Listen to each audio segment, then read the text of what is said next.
Hello， 大家好，欢迎收看国际大风吹，每礼拜在探讨一个有意思的国际话题。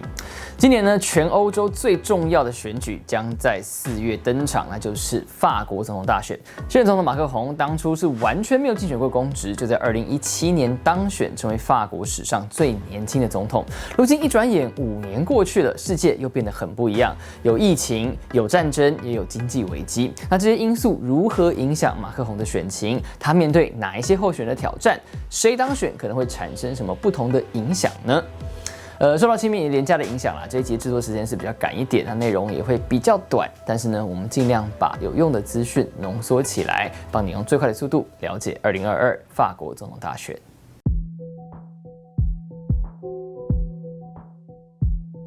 Toujours beaucoup de modestie quand on fait ces exercices.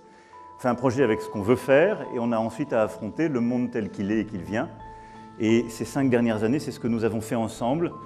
Mouvements sociaux, pandémie, terrorisme, le retour de la guerre en Europe. Et pendant ces 5 années, nous avons tenu. 一直保持神秘的马克宏，一如外界的预期，终于在3月3号投票日1个月前正式宣布要竞选连任。本来呢，这场大选似乎早已分出胜负，因为综合民调显示，过去这半年来，马克宏一直以25%上下的支持率领先所有的对手。不过，随着大选进入最后关头，局势却出现了变化。马克宏的领先幅度在4月初大幅缩水，虽然还是笃定进入第2轮投票，但跟对手的差距只剩5%上下，已经不能够轻松应战。这边呢，必须要先快速解释一下法国总统选举的制度。法国总统是1任5年，那总统选举采取2轮的投票制。第1轮由各党自由推举候选人参加，那如果最终投票结果没有人过半，就会取前2名进入2星期之后的第2轮投票。而2022年的2轮投票日呢，分别定在4月10号和24号。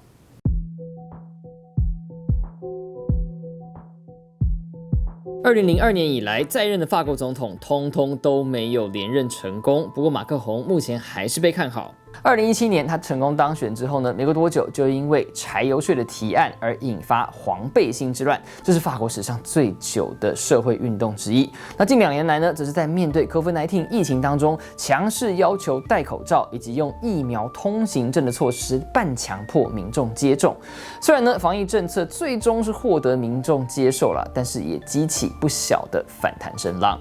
Macron is the first president of the Fifth Republic which has a so high level of reject, and I will use another word, of level of hate of Macron. 他在外交的方面呢，他在美英澳突然合组 AUKUS 安全联盟，以及无法阻止俄乌战争开打这2件事情上，可能会被扣1点分数。不过呢，他始终力挺更自主、更独立的欧盟，也赢得不少尊重。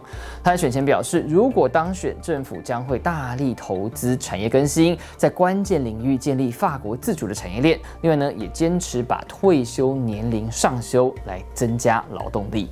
Et donc à cet égard, la réforme que je souhaite mener, c'est d'augmenter l'âge légal progressivement, comme on l'a toujours fait d'ailleurs, avec un système de trimestre progressif, mais donc de mener cet âge légal jusqu'à 65 ans. 马克宏眼前的最强挑战者是右派政党国民联盟的领袖勒庞。勒庞曾经在2017年竞选总统，但进入第2轮投票之后，最终是大幅度输给了马克宏。不过在目前最新民调当中，他不止在第1轮投票的支持率来到20%以上，如果第2轮跟马克宏再度对决，也仅仅落后6%左右。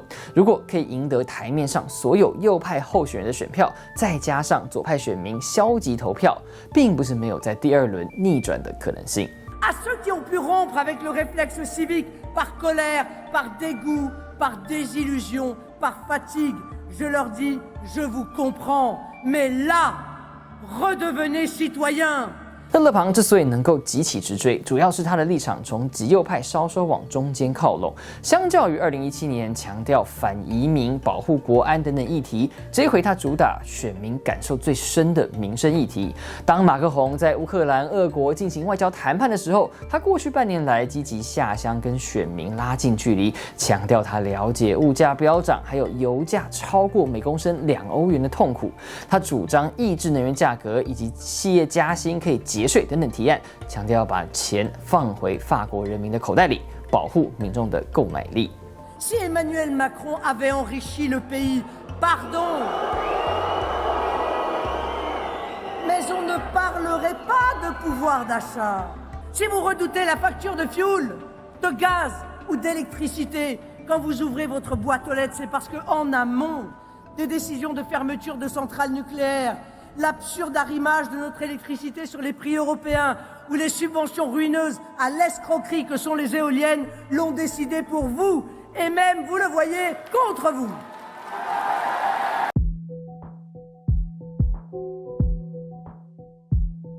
那尽管俄乌战争开打之后呢，马克宏因为积极外交力挺乌克兰，瞬间支持率高涨，再加上勒庞过去称赞过俄国总统普丁，也遭到批评。但是呢，开战1个月后，这个红利已经慢慢消退，反而是在疫情产生的供应链问题还没有完全解决，加上战争催化之下，通货膨胀的问题挥之不去，让勒庞找回获胜的机会。I mean, she seems to be more sympathetic. She seems to be less radical than by the past.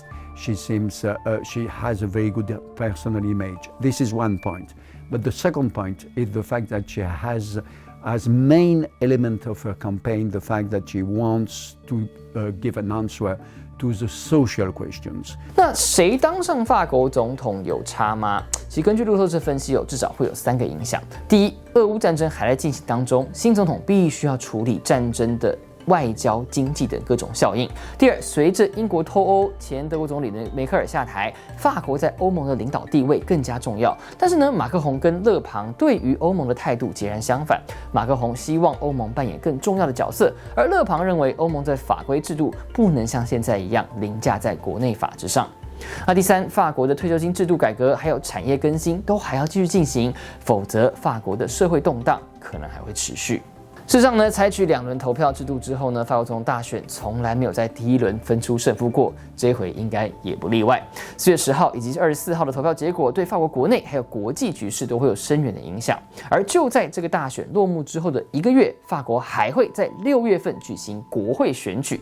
这个欧盟第2大国会往什么方向前进？全世界都在看。国际大风吹，我们下回见。上一集的汉威跟你说，有留言问到，想知道黎巴嫩历经2020年的港口大爆炸，还有乌俄战争之后，现在要怎么样面对粮食问题？因为大部分的小麦是从乌克兰进口的。简单说，他们还在努力寻找答案啦。黎巴嫩80%小麦供应是靠俄国和乌克兰进口，再加上港口大爆炸之后呢，本来放在公家仓库的粮食储备也被毁了，那现在可以说是雪上加霜。黎巴嫩经贸部长4月7号接受 CNN 访问的时候说，他们正在跟美国和法国等很多国家接洽，希望可以找到替代俄国和乌克兰的进口小麦。那在此同时呢，他们也预期2个月内可能还会出现葵花油和糖的短缺危机。那看起来，如果跟其他国家的新的采购合约谈得不顺利的话，他们可能要仰赖国际援助撑过这个短期的危机。例如，负责援助外国的美国国际开发署3月底就提供$6400万左右的人道救援到黎巴嫩。那像土耳其也在3月份先后送了不少人道物资过去。好，如果你希望我们回应留言，请在留言中用汉威跟你说这个 hashtag， 我们会挑一则来回复。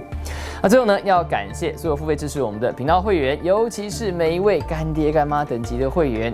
如果你觉得今天的影片还不错，记得要按赞影片、订阅频道、开启小铃铛，接收所有通知，就不会错过我们的最新内容喽。